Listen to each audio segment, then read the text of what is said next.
Parating niyo siyang schedule sa akin.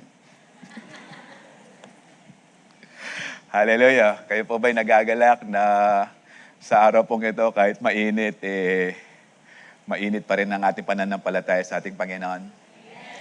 Hallelujah. Hindi po tayo nandirito para lang magpa-aircon o magpalamig o walang ginagawa sa bahay. Nandito po tayo upang patuloy nating pag-aralan kung gaano katapat ang Panginoon sa buhay po natin. Natapos na po tayo doon sa serye ng pananalangin, kaya kung kayo ay hindi nakapanood or hindi nakarating dito during the time na pinag-uusapan natin ng panalangin, meron naman pong Light Shines TV sa YouTube channel or sa Facebook account din po natin. Alam ko po, nakapost po yung mga preaching po natin doon para pa makasunod kayo. Dahil po sa araw pong ito, iba na po yung tema, no? So tatapos na tayo sa pananalangin. So pag-uusapan po natin yung katapatan ng Panginoon. God is faithful. Sabihin niyo nga po, God is faithful. Parang sa pagsasalita pa lang natin, di tayo kumbinsido, no? Okay, sabihin po natin, God is faithful. Hallelujah. Yung bagay na yan pong pag-uusapan natin the whole month ng July. Sana po, wag po tayo liliban, no? Pang mga topic natin yan ay masubaybayan natin kung gaano nga po ang Panginoon katapat sa kanyang mga salita. No? Although pag-uusapan po natin yan. Alam ko po, kaya po tayo nagtapat sa ating Panginoon dahil nalaman po natin na ang Diyos ay tapat sa kanyang salita. Tapat din po siya sa atin. He never fails. Kung tayo po sa umaga ay ginigising tayo ng Panginoon, sana po kada gising may pasasalamat sa ating Panginoon. Dahil every gising, sabi nga ng isang preacher narinig, there is blessing. Okay? Kada gising may pagpapala, may blessing. So every time na tayo po ay nagigising, magpasalamat po kayo. Hallelujah. Kaya maya-maya, pag may nakatulog, nagising, sabihin nyo, thank you Lord. Okay? Kasi po nagising po kayo eh. No? Kaya bantayan niyo po sarili niyo, baka makatulog kayo. No? Okay po, so this month, pag-uusapan po natin that God is faithful. So ang unang serye po natin for this Sunday is God is faithful to His Word. Tayo po muna yung manalangin. Panginoon, sa aming pag-uusapan, ang iyong katapatan sa iyong salita, ay hindi lamang po namin matutunan, kundi Lord, maabangan namin ito sa bawat salita mo na aming pinag-aaralan. Dalangin ko rin, O Diyos, sa lahat po ng oras, sa lahat ng panahon, lalong-lalo na sa panahon na binibigay namin sa inyo, maramdaman po namin ang iyong katapatan. Sa iyong mga salita, O Diyos, magpapatunay na patuloy kaming magiging tapat dahil una kang naging tapat sa bawat isa. Kaya Lord, as we study your word, open our hearts of understanding upang lahat ng aming pag-uusapan, hindi lamang ito tumimo sa aming mga puso't isipan, kundi Lord, mag-expect po kami sa inyo. Patuloy kaming magpupuri, sasamba, maglilingkod sa iyo. At sa lahat na po na aming pag-uusapan, dalangin ko, Diyos, na ikaw ang patuloy na magpala sa aming mga katalinuhan, maging sa aming mga puso't isipan. Pagpalain niyo po ito. And as we listen to your word, continue to bless us. Continue to heal us. Continue, Lord, na paranas mo na ikaw ang aming Diyos na buhay, na tumutugon sa aming mga dalangin. Continue to be with us, O God. This we ask in Jesus' name. Amen. So ito po yung dahilan kung bakit po tayo nananalangin. Because God is faithful to His Word. No? Hindi po tayo nananalangin dahil gusto lang natin magkaroon. No? Kaya nga po yung mga Pilipino, nag-iba po yung pangalan ng Panginoon. Sa sobrang kakapanalangin, Lord, pengi noon, pengi nito, pengi noon. Kaya nung nagsalita na siya, pengi noon na. Hallelujah. Sana hindi naman po tayo ganun, no? Baka puro magbabago na yung pananad o the way kung paano natin ipopronounce yung Panginoon. Hallelujah. So ito po yung dahilan kung bakit po tayo nananalangin dahil ang Diyos ay tapat. At kung ang Diyos ay tapat, maging sa kanyang pakikinig sa atin, samantalahin po natin yung pagkakataon while we are still here. habang may panahon pa. Huwag po yung sa mga Pilipino. Hindi ko lang po alam no, kung sa mga Pilipino lang. Kasi mga Pilipino, madalas, pag sasabihin mong, sama ka sa ministry. Pag matanda na lang ako, doon na lang ako mag-ministry, doon na ako pagagamit kay Lord. Paano ka gagamitin ni Lord? Matanda ka na. Dapat yung malakas pa yung pangangatawan. Hallelujah. Hindi yung inaakay ka na lang, doon ka lang sasali sa ministry. Paano yon? Sasama ka sa ministry, mag-a-usher ka, ikaw yung a-usher dapat. No, instead na ikaw yung tutulong sa hagdanan, ikaw yung tutulungan. Paano yung mga usher na gano'n? So, wala po tayong gano'n. Praise God. Amen. Mga ushers po natin, mga, ano po yan, magigilas. Kaya kung meron po kayong nakitang usher na lemyak-lemyak, sabihin niyo na po sa akin. Sumbong niya na po sa akin para po mapagsabihan siya. Hallelujah. Ito po, linggo ngayon. Alam niyo na, ang tanong. Bawal po sinungaling pag linggo, di ba? Sa Lunes pa lang pwede. Sa mga siyo po natin, kung hanggang ngayon wala ka pang siyo kapatid, mag-isip-isip ka na. Dahil ang katapatan ng Panginoon patuloy na pinag-uusapan sa siyo. Yung iba, see you tayo. Sige, see you later. Tangong basti, bang agad mikawani. Hallelujah. Kaya ito yung pag-uusapan po natin dahil ang Panginoon may palabra de honor. Ang tanong, meron ka kayang palabra de honor? Sige, ini-invite kita, no? Sama ka, no? Sa CU. Oh, by the way, may Pray Pampanga, meron pang gawain, no? Sa midweek prayer meeting. No? Sa prayer meeting, actually, para po ma-inform kayo, doon po na ipapamalas o naririnig po natin kung gaano katapat ang Diyos sa buhay ng isang Kristiyanong nagtatapat sa Diyos. So, kung kayo po ay nais na ma-encourage, atin po. No, reliable, maasahan po siya. True to every promise He makes. Does not get hindi nakakalimutan Panginoon. Parang katabi mo, nakakalimutan niya yung pangako niya sa'yo. No, sabi niya, the-date kayo kanina. By the way, sino yung katabi niya, yung asawa niya? Meron ba dito mag-asawa magkatabi? Yung iba, malayo na kasi nag-away yata. Kaya yung isa, nakaupo sa harapan, dito sa likod yung isa. No? Ang Diyos, kapag nangako, hindi niya nakakalimutan. Pag sinabi niya, hindi niya kakalimutan. Pag sinabi niyang, babayad ako, babayad siya. Bato-bato sa langit. Ang tamaan, magbago na. Hallelujah. Although mga taga-Calvary Temple Philippines, mga pinagpala ng Panginoon. Kaya hindi po yan nangungutang. Amen? Amen? Para hindi ko narinig yung nangungutang. Okay? You can build your whole life on Him. Kasi nga, He is faithful. Di po ba ang hinahanap natin sa asawa yung faithful? Na pwedeng masandalan, na pwedeng iwanan, na hindi yan magwawala, na hindi yan aalis, no, yung katapatan na nandyan pa rin. Hallelujah. Parang yung iba, hindi makatingin sa akin, parang, Pastor, parang hirap. Okay. Praise God, meron po akong asawa na napaka-faithful. Siguro kung di po siya yung asawa ko, during the time na kami sinubok na pa yung baka wala na po siya kung hindi siya yung asawa ko. But praise God, gwapo ako. And praise God, meron po akong faithful na asawa. Through thick and thin, no, parang si Pastor Joshua, in sickness and in health, nandun ang asawa niya. Hallelujah. Patuloy natin panalangin si Pastor Joshua yung fast recovery na ibibigay sa kanya ng Panginoon.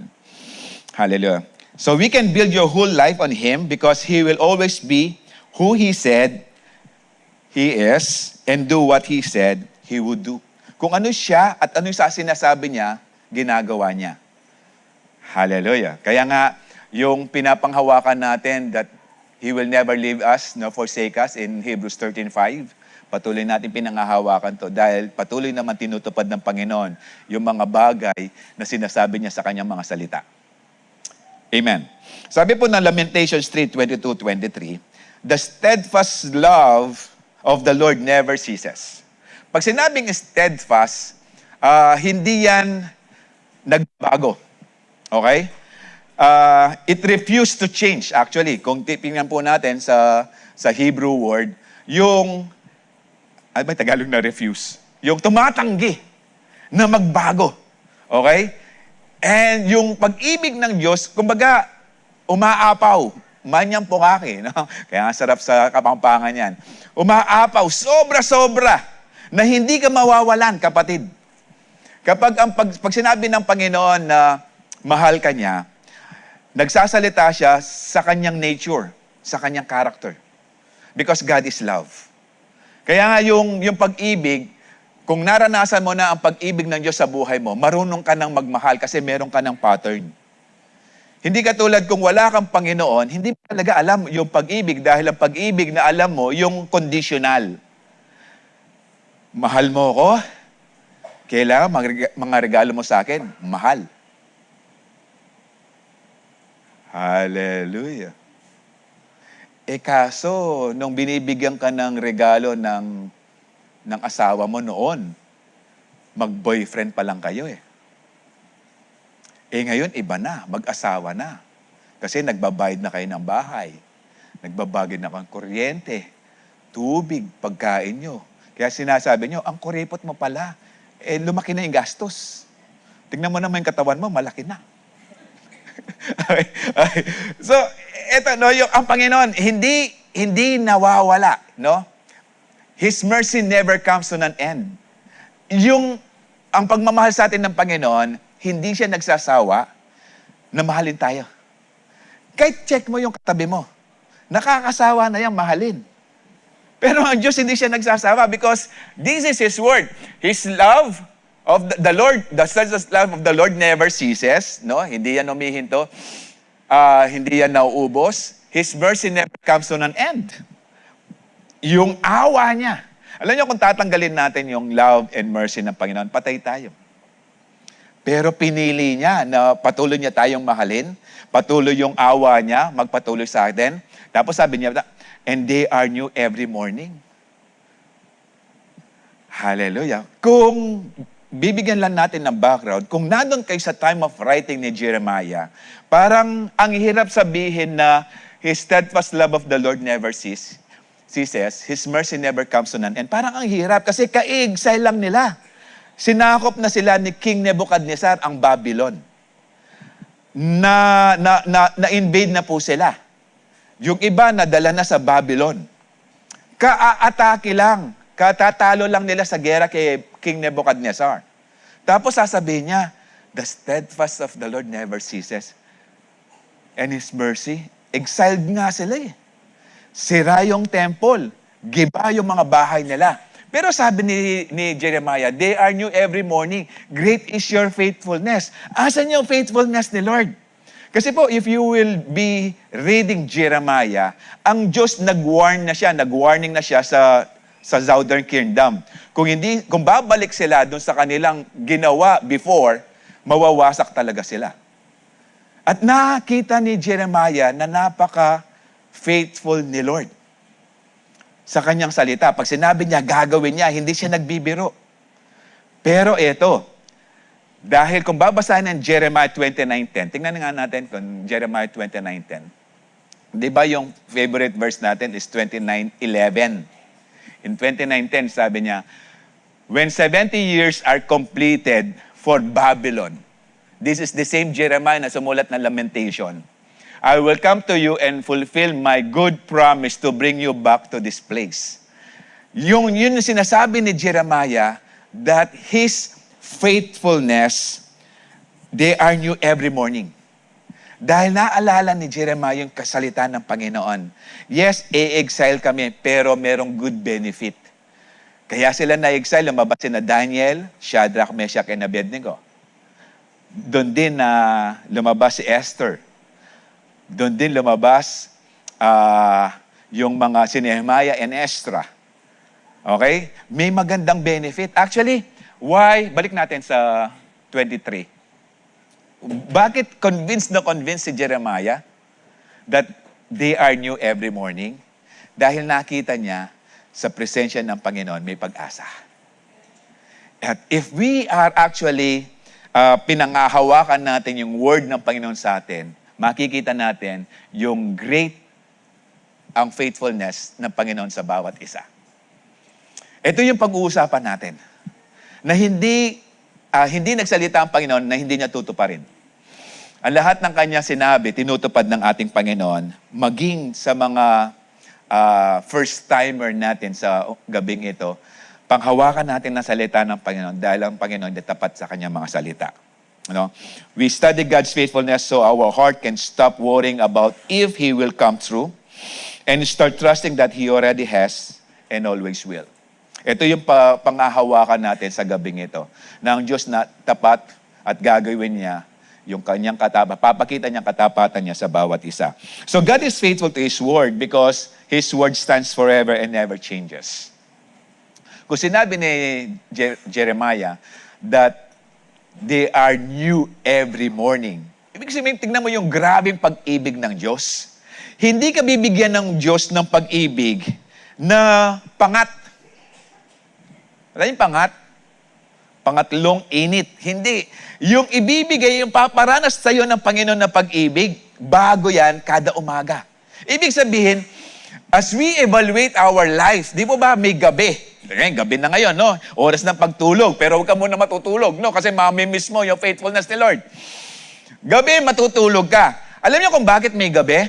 Para kinabukasan, relax ka at meron kang energy. At para rin mag-evaluate kung anong ginawa ng Panginoon sa buhay mo the whole day.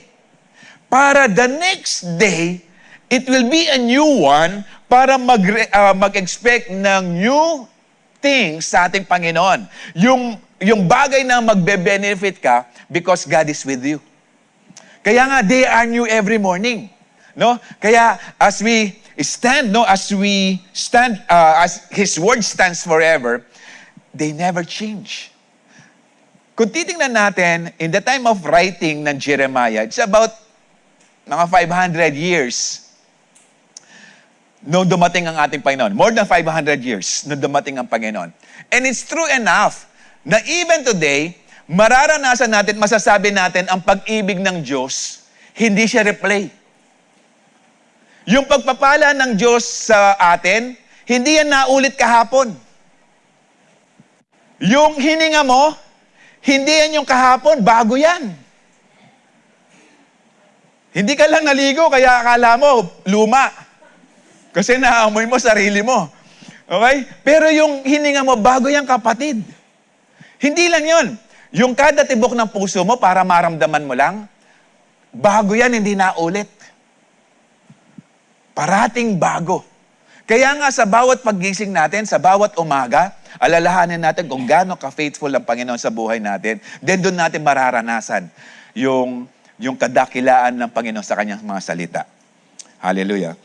So sa Isaiah 40, ito, in the time of writing ni Isaiah, 700 years before the birth of Jesus Christ. 700 years ang dumaan bago silang ang ating Panginoon. Pero sinabi niya, the grass withers and the flower fade, but the word of our God stands forever.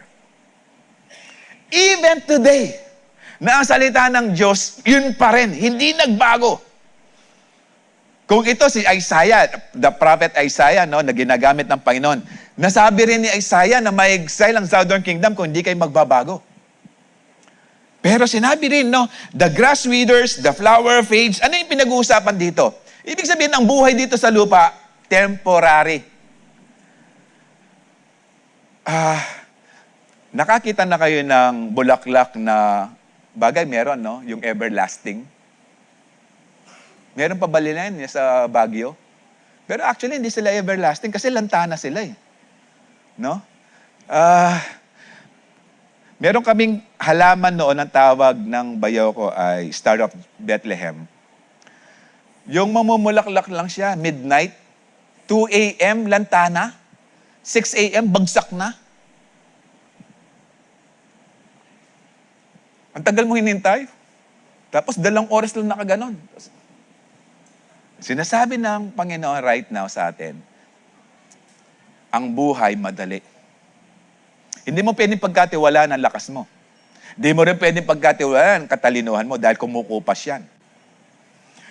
Alam nyo ba, yung 1 plus 1 ngayon ay 3 na? Nag-advance na eh. No? So, sobrang talino. Pero hindi mo maasahan yan. No? Yung talino natin, kalakasan natin, hindi natin maasahan yan. Hindi tayo forever malakas, kapatid, kahit tingnan mo man. Sino dito yung kasing edad ko? 40 years old. Nung nag-40 na ako, hindi na ako nagkapaglaro ng basketball. Pero dati, yan ang gusto kong laro, basketball eh. Lalo na ngayon, 45 plus 12. Lalo na. Kung ngayon, paglalaroin mo ang basketball, siguro manonood na lang ako, pero hindi na maglalaro. Kasi kumukupas eh. No? Kaya nga sabi rin ni Peter, no? Ito, si Peter, during the time of writing ni Peter, mga 750 years na nung sinulat niya yung 1 Peter 1:24-25. As the scripture says, people are like grass. No, dinefine na niya.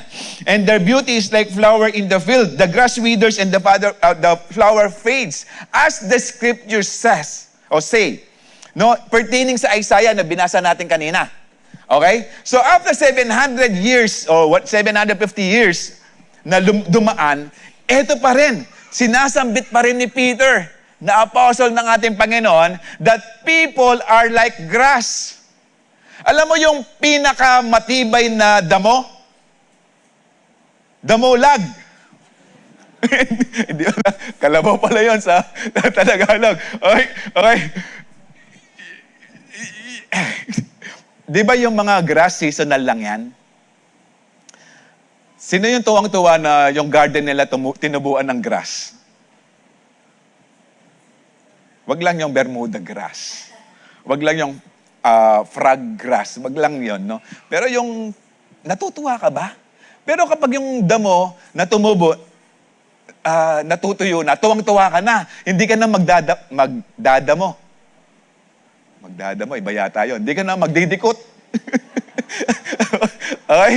Pero eto rin, sino po yung nag-enjoy sa mga flowers? Siyempre. Okay. Sino yung gusto-gusto ng mga flowers? Di ba yung mga babae? Kasi mga emotional yan. Kaya nga yung mood nila, depende sa flowers na binigay mo. Pag binigay mo yan sa pagkita, sisimangot tagalaga yan. Okay? Kasi hindi naman graduation. Okay. So, their beauty is like flowers in the field. Kasi yung mga flowers na yan, they bloom, pero darating din time, maglalantayan. Kaya yung iba, pag mahal, ewan ka lang, no? May gumagawa pa nito kasi parang di naman totoo. Yung rosas na binigay, ilalagay, patutuhin, ilalagay sa libro. Hallelujah. Alam niyo anong dahilan? Ba't nilagay sa libro? Hindi para maalala siya. Para ipahiwatig na yung pagmamahal niya, tuyo na. O yan, sige, try nyo. Bigyan nyo na, pakita nyo yung tuyong rosas. Kung ano nararamdaman ng tao nagbigay sa'yo. No? Okay. But the word of God, of the Lord, remains forever. Ito yung bagay dito sa lupa, ang nananatiling salita ng Panginoon. Okay? Hindi yan mawawala. Lahat ng salita ng Panginoon, hindi yan mawawala. They will always continue dahil galing yan sa eternal God. God is not a man that he should lie. Hindi nagkakamali din ng Panginoon, hindi nagsisinungaling. And that word is the good news. And that was preached to you. Alam niyo yung katapatan ng Panginoon sa kanyang salita? For God so loved the world. For God so loved you. And He gave His one and only Son. This is the good news. Pero hindi magiging kompleto ang good news kung di mo paniniwalaan. Whoever believes in Him will not perish, but will have eternal life. Why? Because His word remains forever. Hallelujah. No? Kaya, tingnan nyo, no? In the Old Testament, sinambit. After 700 plus years, nagpapatuloy na effective ang salita ng Panginoon. Hallelujah. Alam niyo kung gaano nakatagal ang John 3:16 na sinabi ng Panginoon? Nearly 2,000 years ago. Pero whenever you quote it, whenever you memorize it o dineclare mo siya, it remained fresh. At alam ko, even today, naboborn again ka because of that verse. Hallelujah. Kaya nga, what he said yesterday is true today and will be true tomorrow. So yung salita niya, na sinambit noon, na sinulat sa salita ng Panginoon sa Bible, kapag kinote mo siya, dineclare mo siya, at pinaniwalaan mo siya, nagiging totoo. Sabi ng Hebrews 4:12 that His word is living and active, sharper than double-edged sword. It penetrates even dividing soul and spirit, judges the thoughts and attitudes of the heart. It's actually alive and active. Pag kinote po natin ang salita ng Diyos, when we need something, we need provision, ano yung quote natin? John 11:35. Philippians 4:19. And my God will supply all my needs. All my needs. Pangahawakan natin ito. Dahil yon ay sinambit ng ating Panginoon. Kung nangangailangan tayo ng guidance, anong babanggitin natin? Ano?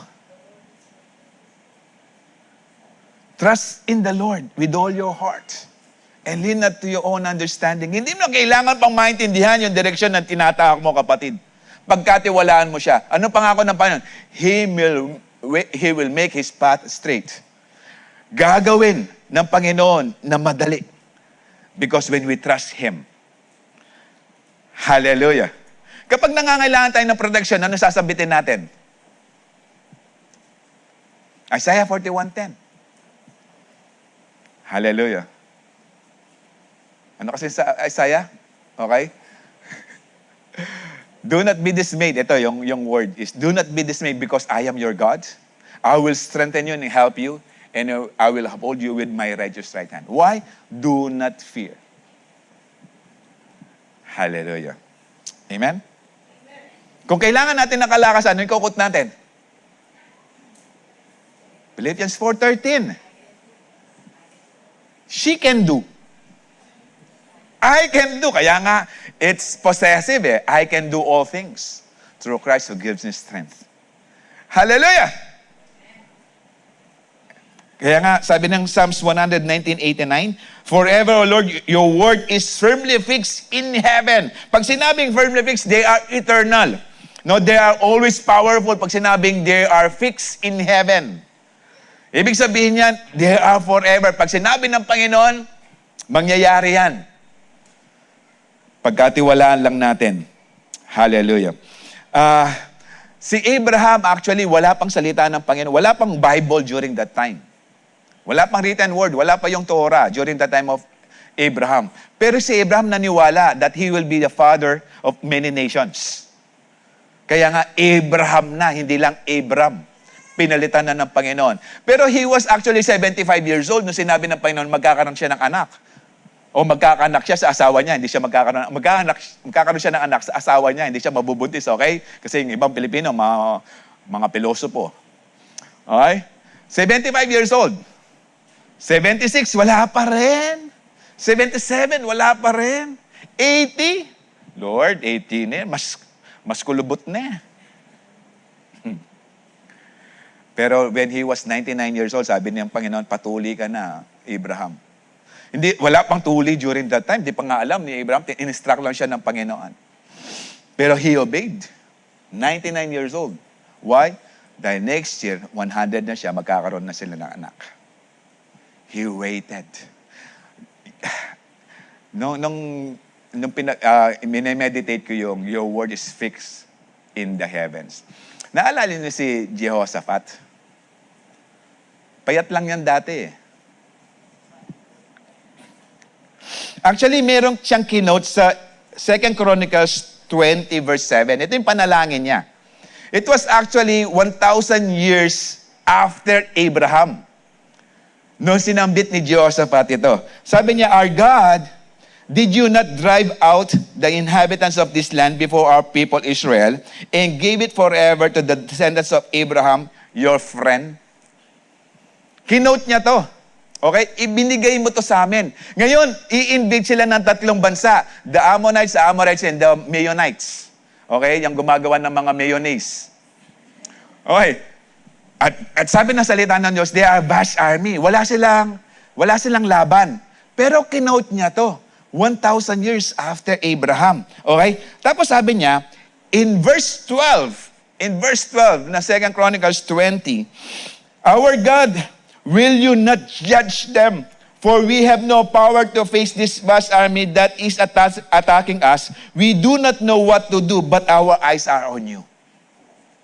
Stating the word of God kay Abraham, and right now, kiniklaim niya yung prayer, yung word ng Panginoon kay Abraham, na sinasabi niya, our eyes are on you. Kaya nga, kapag tayo nanalangin, using the very word of God, because they are fixed, they are actually effective even today. Hallelujah. Kaya sa lahat ng sitwasyon natin, kaya we need to read the Word of God. Kaya yung mga salita na may mga binibigay, ini-impress sa atin ng Panginoon, guhitan nyo na. Kaso wag naman kayong gumuhit ng puro guhit. Kasi may nakatabi ako noon, nagtaka ako, yung Bible niya, puro green ang kulay. Talagang isang page, puro green. Di ako mabata. Kasi meron po akong technique noon, kapag may Bible ako, kasi wala pang Google, kapag pertaining sa salvation, kulay green yan. Kapag pertaining sa correction, kulay red. Pag pertaining sa spiritual enhancement, kulay orange. Yan yung color code ko noon. Kasi wala pang Google. Nakita ko puro green. Sabi ko, pwede po bang magtanong, bakit po puro green yung kulay ng Bible? Halos isang page, kulay green. Tapos sabi niya, inaantok ako, wala lang akong magawa. Kaya kapatid, kung may Bible ka, guhit ka ng guhit, alam ko na. Hallelujah! They are fixed in heaven. Kaya pagkatiwalaan po natin. Sabi rin ng Matthew 24:35, heaven and earth will pass away, but my words will never pass away. Ikaw lang, kapatid, ang pasaway. But His word will never pass away. Hallelujah. Kaya nga din nangyayari sa'yo, kasi pasaway ka eh. Pero ang Panginoon, ang kanyang salita, hindi pasaway. They're actually fixed in heaven, and they are sa mga tao hindi pasaway sa ating Panginoon. Hallelujah. Is God good? What He says will surely come to pass. Kaya sabi ng Panginoon, you will not perish but will have eternal life. Hallelujah. Kaya pagkatiwalaan natin yon, because God is faithful. Kapag nagpahayag tayo ng pag-ibig sa ating Panginoon, hindi ka mamamatay spiritually. Hallelujah. No? Huwag mo tingnan yung katabi mo. Hindi yan patay. Mukha lang. Hallelujah. God is faithful to His word because His word always fulfilled the purpose He sends it. Yung purpose, di po ba may mga bagay tayong sinasambit? May mga dahilan yan eh. Hallelujah. Ba't ka nangako sa asawa mo? Huwag muna sa boyfriend and girlfriend, no? Kasi maghihiwalay pa kayo. Pag-pray nyo kasi, Lord, siya na ba? Kaya matuto ka mag-thanks, siya na ba? Siya na ba? Siya na. Baka meron na nagtatang sa Wednesday, siya na ba na? Ano? Kasi katabi niya pala yung crush niya. Okay. Pero pag-pray mo. Pero yung may sinalita ka sa asawa mo, may dahilan yan. No, bakit mo siya dinate? Bakit nanghingi ka ng date? Kasi matagal mo nang hindi dinidate. Eto. Segue lang ako ng konti. Sa mga mag-asawa, ang nagsasabi kailan ng date, lalaki. Kapag babae na humingi ng date, ibig sabihin yung lalaki nagpe-fail na mag-date sa kanyang asawang babae.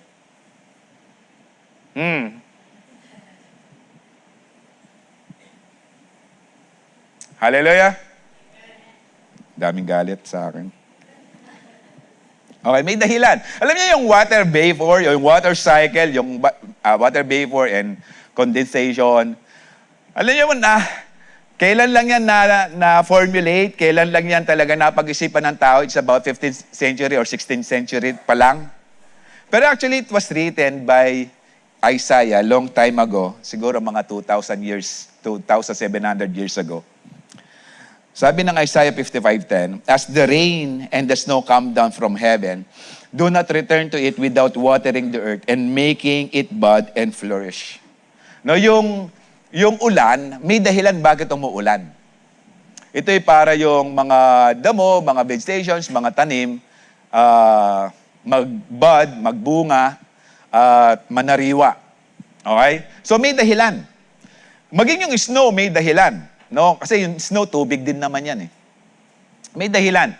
Hindi yan babalik, sabi ng salita ng Diyos. So it yields its seed for the sower and bread for the eater. Ibig sabihin, kaya siya nagdadala o nagiging, nagkakaroon ng ulan para yung mga nagtatanim, may maani at may makain ang iba. So nagpapasalamat tayo sa mga farmers. Pero magpasalamat tayo sa Panginoon. Hindi lang sa mga farmers. Kasi ginamit lang ng Panginoon yung farmer para pagpalain ka. Hallelujah. Do we trust the Lord? Parang yung kwento rin ni Pastor Manny kagabi, no? Merong isang faithful sa ating Panginoon, pero wala ng budget.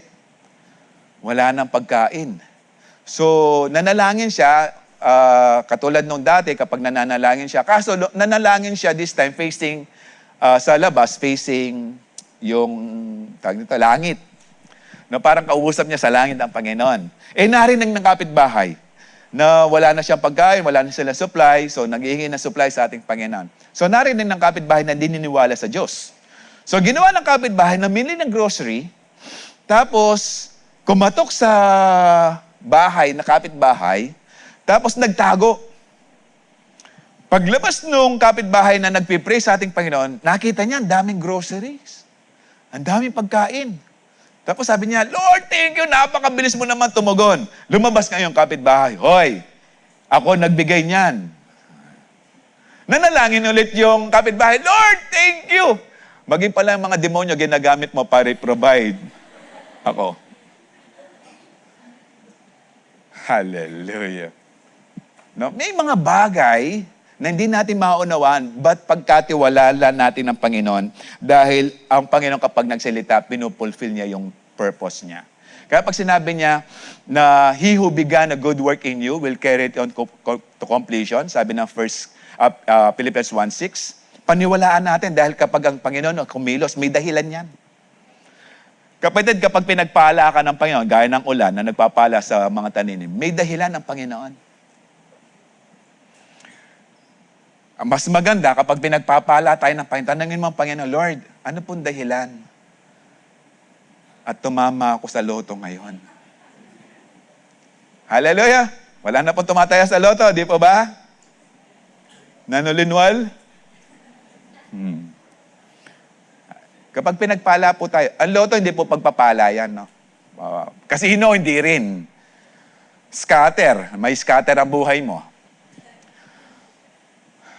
Basta lahat ng larangan ng sugal, hindi po yan kalooban ng Panginoon. Amen? Ito lang tandaan nyo kapag nagsusugal kayo, kapatid. Kung nandito ka at nakupo, nandiyan ka sa online, nagtatago ka pa sa likod ng cellphone mo. Bago ka magsugal, tanungin mo muna sarili mo, yung perang pangsusugal mo, pera ng pamilya mo yan. Kaya kapag pinagsugal mo yan, ninanakaw mo ng pera ang pamilya mo. Hallelujah! Kaya tayo pinagpapala ng Panginoon, may dahilan. Hallelujah! No, kaya kailangan nating panghawakan ng salita ng Diyos. Kaya sabi rin ng 11, no? "So is my word that goes out from my mouth. It will not return to me empty." Ibig sabihin, hindi ito mawawalan na resulta kapag nagsalita ang Panginoon. "But will accomplish what I desire and achieve the purpose for which I sent it." Kaya nga pagkatiwala natin ang Panginoon sa kanyang salita, kasi may dahilan. No, naalala ko, no, nung ako'y nagbabarko, alam ko magpapastor ako. Pero gusto ko rin magseaman kasi mga seaman, kita ng lahat yan eh. Seaman. Next Sunday po, explain ko yan. Okay? So, nung unang iparana sa akin ng Panginoon yung kanyang milagro. Kasi nga, tinatawag nga ako ng Panginoon, pero ako naman takbo ng takbo. Ay, hindi, sakay pala na sakay ng barko. Hindi ako tumatakbo. Pero yung unang encounter kay Lord, yung talagang grabing milagro ng Panginoon. Galing kami ng Malaysia. Actually, 4 months pa lang ako sa barko. No? Pumutok ng pinatubo nun. Praise God, before pinatubo, nakasakay na ako ng barko. So that was 10 years ago. So from Malaysia, papunta kami ng Korea. Puno kami ng kargadang troso, galing Malaysia, dadalhin namin sa South Korea. May bagyo sa Pilipinas. So ang barko namin, dumidikit talaga yan sa Luzon para medyo controlled yung alon kaysa sa magigitna ka sa China Sea. Tapos, sobrang laki ng alon. At meron na lumubog do sa unahan namin, 8 hours do sa position namin, may lumubog na barko. Yun ang nakapalitan namin sa Malaysia, lumubog. Malapit sa Lawag. So 8 hours nandun na kami. So ginising kong kapitan, sabi ko sa ganitong position, hapon yung kapitan namin. Sabi ko sa ganitong lugar, hindi Tagalog ang kapitan namin, no? Sa ganitong lugar, meron na lumigbog. Alam mo yung barkong ganitong pangalan? Oo. Lumubog na sa ganitong lugar. 8 hours from our position. So nag-decide ang kapitan na iikot, babalik. Sobrang laki ng alon. Paano makakabalik ang barko kung pag iikot yan, dahan-dahan? Hindi yan mabilisan. Dahan-dahan. Sa sobrang takot ko, dahil 4 na buwan pa lang ako sa barko, Lord, sana wag mo naman akong kukunin.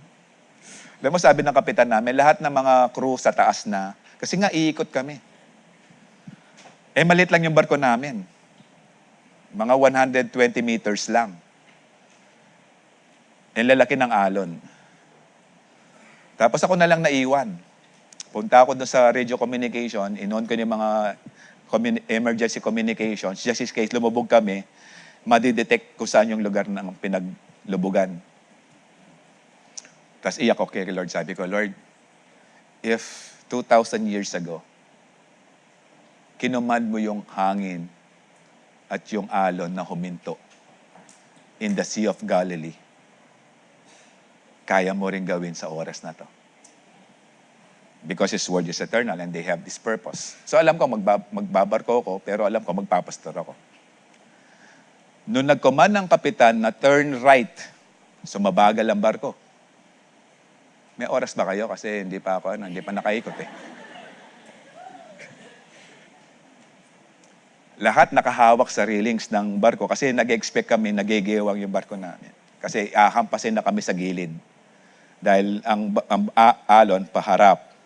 So pag umikot kami, ahampas yan sa gilid, sigurado capsize o gigewang kami ng sobra.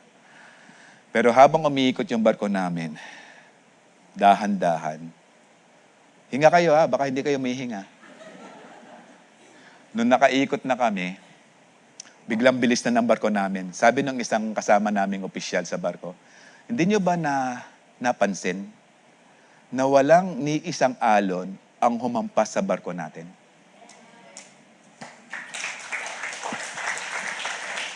Ginamit ko yung word ng Panginoon and there is purpose kung bakit binitawan ng Panginoon yung mga bagay na yan. Tapos balik ako sa communication room. Sabi ko, Lord, kung tinatawag mo ako maging pastor, give me 10 years. That was my greatest regret. Kasi lahat ng naipon ko, kinuha lang ng Panginoon in 1 year. Dahil tumatakbo ako sa Panginoon. And kapag sinabi na ng Panginoon, it will come to pass. Mas masarap ngayon kaysa sa nagbabarko. Hallelujah. So sabi nga, so as my words go out from my mouth, it will not return to me empty, without any result. Imposible. Pag sinabi ng Panginoon, alam niya yung sitwasyon, alam niya yung future natin. Kaya pag sinambit ng Panginoon, isi-serve yung purpose ng Panginoon. Kaya kung may word ng Panginoon sa'yo, panghawakan mo yan kapatid dahil tutuparin ng Panginoon yan. Dahil ang Panginoon napaka-faithful niya sa bawat isa. Ganon din ang Matthew 5:18. I tell you the truth, until heaven and earth disappear, not even the smallest detail of God's law will disappear until its purpose is achieved. Kahit lang daw yung smallest detail. No? Tingnan natin sa NIV. Mas maganda siya sa NIV. Sabi niya, I tell you the truth, until heaven and earth disappear. Okay? Dahil magyayari ang heaven and earth, magugunaw ito. Pero kung sakali man darating yan, not the smallest letter, not the least stroke of a pen, na nandiyan sa salita ng Panginoon, will by any means disappear from the law until everything is accomplished. Kahit, alam niyo yung jot, may dahilan kung bakit may jot. May dahilan bakit may kama. Hindi yan drawing lang, hindi yan nadumihan. May dahilan kung bakit yung kahit yung maliit nang nabagay sa salita ng Panginoon, may dahilan kung bakit nandyan sila. Kaya paniwalaan lang natin ang lahat ng dahil may dahilan ang ating Panginoon. He will finish everything He started through His Word. Kaya nga sabi na Philippians 1:6, no? He who began a good work in you, in us, will carry it on to completion. Tatapusin ng Panginoon. Pero ito, as we follow Jesus, magbe-benefit tayo dun sa purpose ng Panginoon sa buhay natin. Hallelujah. Numbers 23:19, God is not mad that He should lie. Hindi nagsisinungaling ang Panginoon. Kapag sinabi niya, gagawin niya. Baka sabihin nyo, no, just like sabi rin ni Pastor Manny sa amin, maging kagabi. Paano yung Ninive? Diba, winarning nga sila ng Panginoon. Pero may kondisyon, kung hindi sila magre-relent, gugunawin ko ang Ninive. Ayaw una pumunta ni Jonah kasi nga alam ng Jonah na si Lord forgiving and His mercy never comes to an end. So, kinain muna siya ng dilis. Bakit kayo natatawa? Talagang dilis naman talaga yun. Para hindi na nga kumain ng tao, pinaliit na ng Panginoon. Biro lang, baka sabihin nyo, dilis pala yun? Okay. Hindi siya galunggong. So, nangyari, hindi ginunaw ang Ninive. Dahil nag-relent, nagbago mula sa hari hanggang sa mga hayop nila. They fasted, they asked forgiveness, so nisper sila ng Panginoon. But after more than 100 years, after that, okay, na-destroy ang Ninive dahil bumalik sila sa dati nilang ginagawa. So the Lord is true to His word. Kapag sinabi niya, may dahilan. Hindi nagbibiro ang Panginoon. Hindi siya nagsabing, warning ka ng Panginoon, tapos kapag nangyari, ay, binibiro lang naman kita. Okay? Parang pag sinabi ng Panginoon, lahat ng mga hindi naniwala, mamamatay, parang binibiro lang tayo ng Panginoon, dahil anak naman tayo ng Panginoon. Hindi. Seryoso ang Panginoon kapag siya'y nagsalita. Parang lang yung alam niyo yung, para pag-usapan lang natin that may dahilan ng Panginoon, seryoso ang Panginoon sa kanyang mga salita.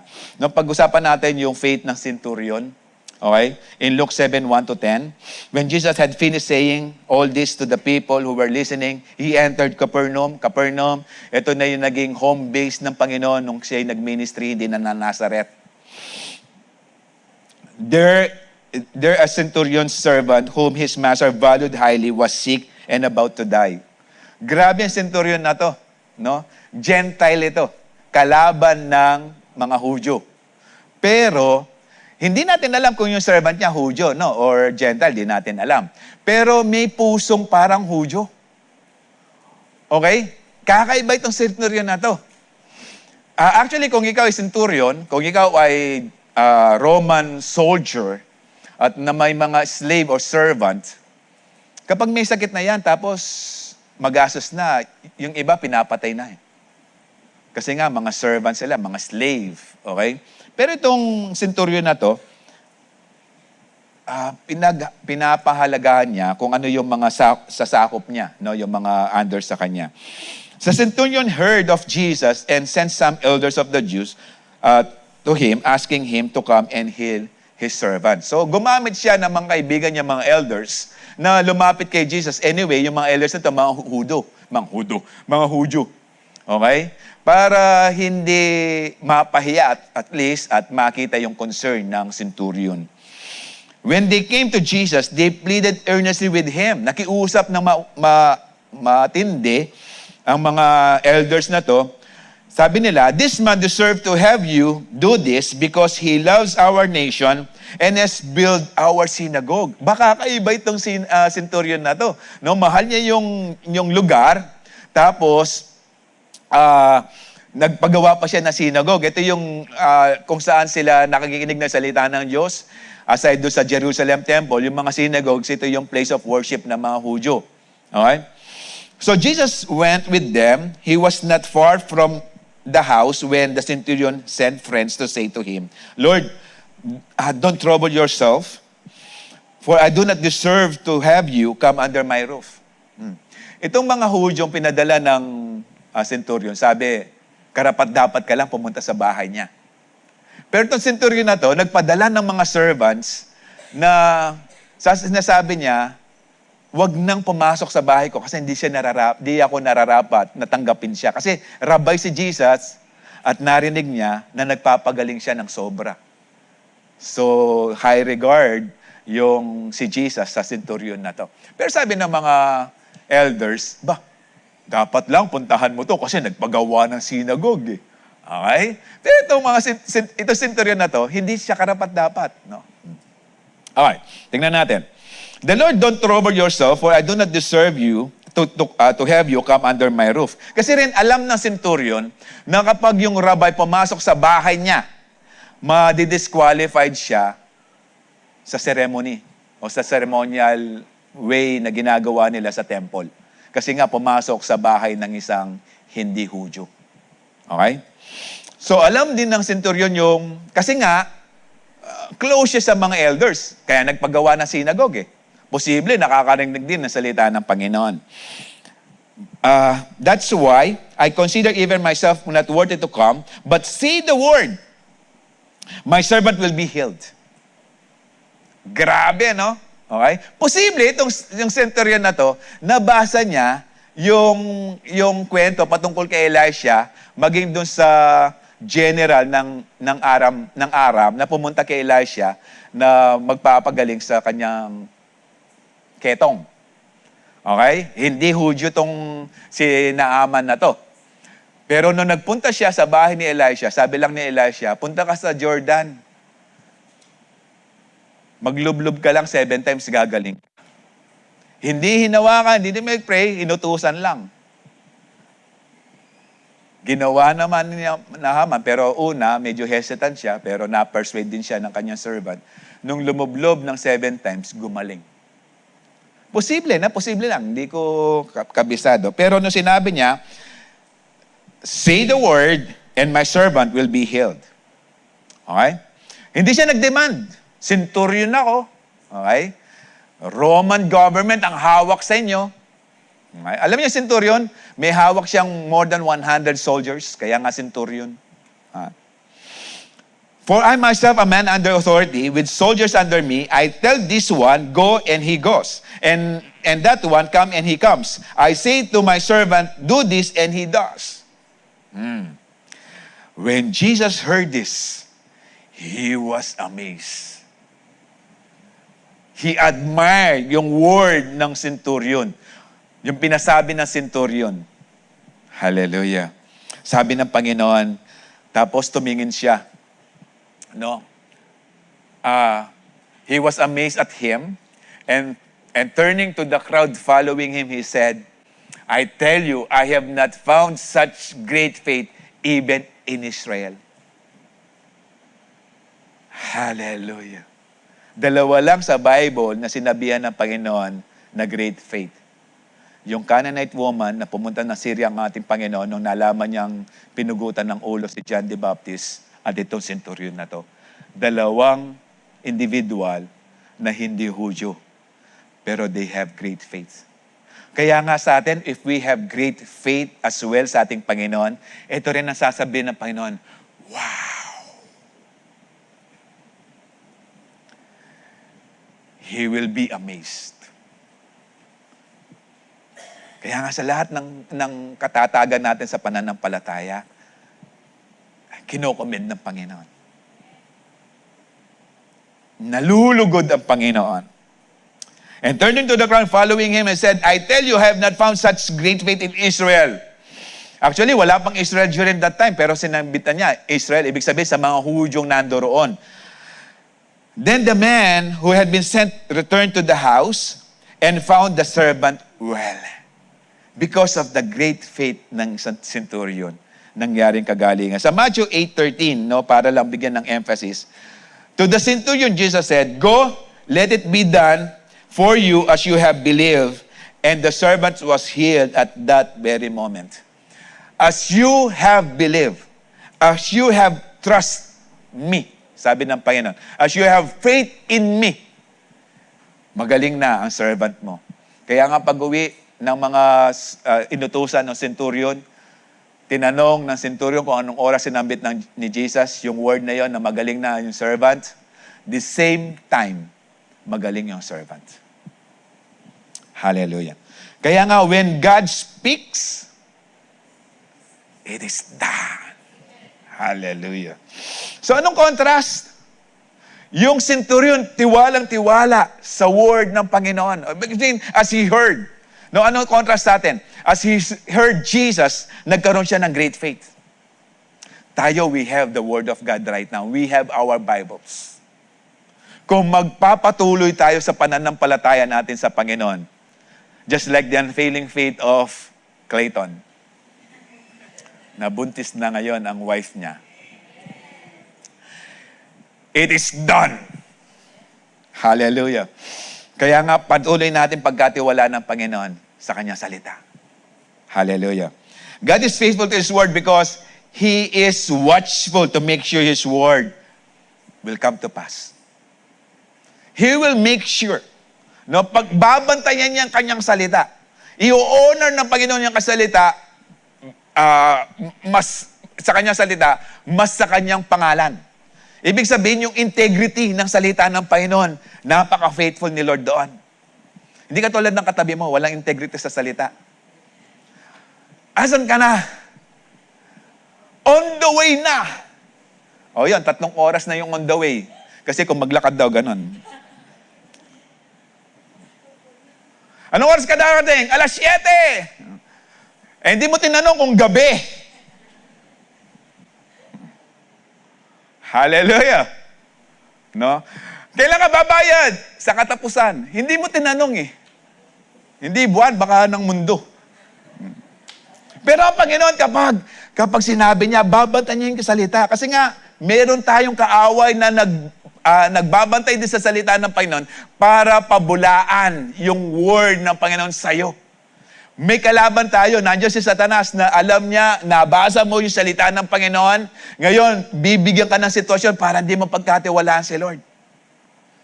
Para sabihin, hindi naman talaga faithful ang Diyos mo. Sino faithful? Siya? Hindi nga rin siya eh. Kasi sinungaling siya eh. Si Lord, hindi siya nagsisinungaling.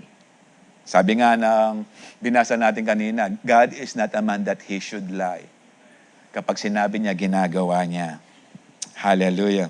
Jeremiah 1:12. The Lord said to me, you have sinned correctly, for I am watching to see that my word is fulfilled. Ito yung sinasabi ng Panginoon ni Jeremiah sa Lamentation 3, no? That His faithfulness, they are new every morning. Kasi nakita niya na-destroy. So sinasabi niya, yung word ko, kapag sinabi ko, ipupulfill ko yan. Dahil ang Diyos may palabra de honor. Hallelujah. Kaya nga pag sinabi ng Panginoon, pagpapalain ka ng Panginoon, paniwalaan mo na. Pag sinabi ng Panginoon, bibigyan kita ng bahay, mangarap ka na ng bahay. Wag mo sabihin kay Lord, Lord, kahit maliit lang. Kung ganyan lang kalaki yung bahay, magsisisi ka. No? At di ka bibigyan ng Panginoon ng maliit na bahay. Kasi ang pangarap ng Panginoon, mansion. In heaven. Hallelujah. Wag mo i-desire yung malalaking bahay dito sa lupa. No? Meron ka nga malaking bahay, dami mo nga negosyo, pero wala naman ang Panginoon sa buhay mo, kawawa ka rin. Hallelujah. So mas maganda yung nagtitiwala. Although maganda yung pinagpapala ng Panginoon, pero maging pagpapala ka rin sa iba. Hallelujah. So ang Panginoon talaga binabantayan niya yung salita niya because God is faithful and He makes sure na yung salita niya, it will come to pass. No? God watches over His word and fulfill every prophecy about Jesus. Maging sa ating Panginoon. Step by step from conception to resurrection. Binantayan na ng Panginoon. Actually, there were 300 prophecies patungkol sa ating Panginoong Yesus. And every one of them, pinulfill ng ating Panginoon. Okay? Para lang mabigyan natin ng, although hindi namin talaga pwedeng ilabas lahat yung 300 kasi kulang yung oras. Pero kung ialaw nyo, o gawin natin next week, hanggang 10 o'clock tayo, pag-usapan natin yung mga fulfillment ng prophecy. Okay. Chronological fulfillment. Nung siya ay na-conceive ng virgin, no? Actually, sinabi yan sa Isaiah 7:14. The virgin will conceive and give birth to a son and will call him Emmanuel. Tinupad yan sa Matthew 1:22-23. No? Na kapag meron, okay, si Jesus lang to. Wala nang iba. Huwag ka nang maniwala na virgin yan, na buntis. Hallelujah. Baka sabihin, ay, buntis na kasi na nakabuntis. Di ko po alam, baka Holy Spirit. Ano yan? May pangalawang Jesus? Antichrist yan. Okay. So, si Jesus lang yan. No? So, Matthew 1:22, pinulfill yan through Mary. No? Virgin Mary. Okay. Wala pa talaga naging karanasan. Pero nabuntis because of the empowerment of the Holy Spirit. Birth in Bethlehem. No? Kailangan yung Savior sa Bethlehem isisilang. Tinupad yan sa Micah 5:2. But you, Bethlehem, Ephrathah, out of you will come for me one who will be ruler over Israel. Kaya nga nung dumating yung mga Magi, hindi sila 3 wise men, no? Kasi may pinanood ng anak ko, there were 3, sabi niya, 3 wise men. Hindi sila 3. Hindi sila puno. Lalo lumabo. No, there were several wise men. Kino-correct ko siya. Kasi napanood niya sa kinikwento niya. Okay? Pinulfill niya sa Matthew 2. No? 1 and 5 and 6. Pinulfill ng Panginoon, isinilang siya sa Bethlehem. During the time ni King Augustus na nagpa-census sa mga tribe of Israel, kung ilan pa yung natitira. Si Joseph and Mary, under sila in the land of Judah. So, kailangan sila bumalik sa Judah. At ang lugar nila is Bethlehem. Kaya doon nanganak si Mary sa Bethlehem. Pinulfill ng Panginoon. Ginamit si Caesar Augustus. Okay? Kaya nga nung hinanap ng mga Magi's, hindi sila 3, no? 4. Baka maniwala naman. Kaya sila naging 3 because of the 3 gifts. Hindi lang sila 3, marami sila. Okay. Kaya nga wise men. Nung dumating sila, nung nakita nila yung star, hinanap nila sa word, sa Old Testament, nabasa, posible na-confirm nila sa Micah, sa Bethlehem. So dahil merong city, ang Judah, which is Jerusalem, of course, pupunta muna sila sa capital. Okay. So tinanong nila kay King Herod, di rin alam ni King Herod. Okay? Herod the Great ito. So tinanong niya sa mga priest kung saan nga ba pinanganak yung King of the Jews. Sabi na, according to Micah 5:2, sa Bethlehem. So sinabi ni King Herod, punta kayo ng Bethlehem, kapag nahanap nyo siya, sabihin nyo sa akin kung asan siya. Pero ipapapatay lang para ipapatay. So nagpunta ng Bethlehem, so nakita yung tala, nandun nga. Pero hindi nasanggol, no? Huwag kayo maniwala dun sa postcard o sa mga Christmas natin na Jerusalem o Bethlehem. Tapos nandun si baby Jesus, nandun yung 3 itlog. Wala pa sila doon kasi nung dumating yung wise men, naglalakad na si Jesus. Okay? So nung nalinlang si King Herod ng mga Magi kasi nanaginip lahat sila na wag nang babalik kay King Herod dahil papatayin ng bata. So nag-ibang daan sila. So nung nalaman ni King Herod na di na sila bumalik, pinapatay 2 years old and under. Kaya nga nagpunta sila ng Egypt. Okay? So the flight to Egypt, binanggit yan sa Hosea 11:1, out of Egypt I called my son. So dinadating sila sa Egypt. So kaya nga sila binigyan ng mga regalo dahil gagamitin ng Panginoon papunta ng Egypt. Okay? So tinupad yan sa Matthew 2. No? Fulfilled when Joseph took Mary and Jesus to go to Egypt para ma-escape, no? Tawag ito, tumakas kay King Herod. Okay? Noong namatay na si King Herod the Great, naalaman nila Joseph and Mary, babalik na sila sa Jerusalem. Kaso nung nalaman nila na yung pumalit kay Herod the Great ay yung kanyang anak, they proceeded to Nazareth. Kaya Jesus was called Nazareth. O Nazareth pala. Kaya Jesus was called Nazarene. Okay? Kasi nga, hindi na sila pinabalik ng Panginoon kasi nga natakot sila. Para i-fulfill din naman na taga Nazareth. Ito yung sinasabi ng Isaiah 11:1. A shoot will come up from a stump of Jesse. In Judges 13, he will be a Nazarite. In Matthew 2:23, fulfilled when he called Nazarene a living in Nazareth. Okay? So si Lord nakilala from Nazareth. Taga Nazareth siya. Okay? Tapos yung suffering and death and resurrection sa Isaiah 53:5, maging sa Psalm 16:10. Pinulfill ng Panginoon sa Matthew 27, Matthew 28. Empty tomb. Pinako sa krus, nag-resurrect ang ating Panginoon. Actually, yung prophecy na tinupad ng ating Panginoon, there were 300.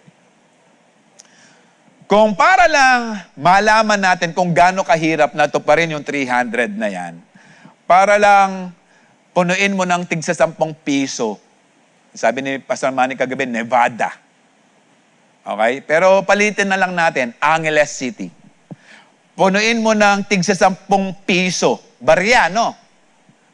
Na 3 feet high. Tapos, magsusulat ka ng 10 pesos na mamarkahan mo, na sasabihin mo, this is my 10 peso.